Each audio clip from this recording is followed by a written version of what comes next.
Today, we take a closer look at the South African Air Force, which has sadly become a weak shadow of the proud force it once was. Reports now say that only 6 of its 330 aircraft are still operational, a situation that leaves many wondering how things could fall so badly. To understand this sad story, we need to look at its history, achievements, difficult failures, and the different paths that could still lead it forward. It was created on the 1st of February 1920, making it one of the earliest national air forces in the world. Founded just 2 years after the British Royal Air Force, at a time when aviation was still a very new technology.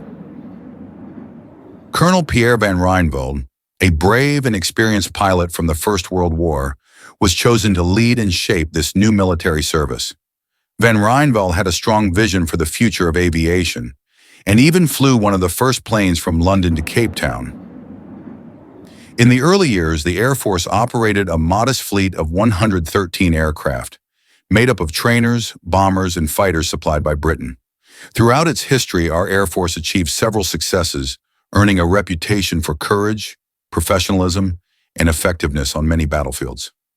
During the Second World War, the Air Force played a major role in helping the Allied forces fight in North Africa and Italy. South African pilots flew thousands of missions, providing bombing support, reconnaissance flights, and air cover during key battles across difficult terrains. During the Korean War, the famous No. 2 Squadron, known as the Flying Cheetahs, earned worldwide respect for their bravery. They flew American-made F-51 Mustangs and later F-86 Sabres, earning rare honors such as the United States Presidential Unit citations. Despite these proud achievements, the South African Air Force faced very serious challenges, especially during the later years of the apartheid period. International sanctions made it extremely difficult for South Africa to buy new aircraft, spare parts, or modern technologies from foreign suppliers. The Air Force also suffered damage to its reputation for its role in enforcing apartheid policies inside and outside South Africa's borders. As the years passed, financial problems, lack of investment, political changes, and growing corruption combined to slowly weaken the strength and importance of the Air Force. Today, the situation has reached a critical low point, with only 6 aircraft working out of a total of 330 in the entire Air Force. This includes only 2 Gripen fighter jets, 1 helicopter, and 3 Hawk trainer jets, which is nowhere near enough for serious defense. Experts have described the South African Air Force as being left to rust because of many years of severe budget cuts. Even the main headquarters building in Pretoria had to close temporarily in 2024 because of terrible maintenance problems that endangered staff safety. The defense budget has now fallen to below 1% of the national economy, far too little to support a working modern Air Force. Serious allegations of corruption have also worsened the crisis, further draining the Air Force of its badly needed money and resources.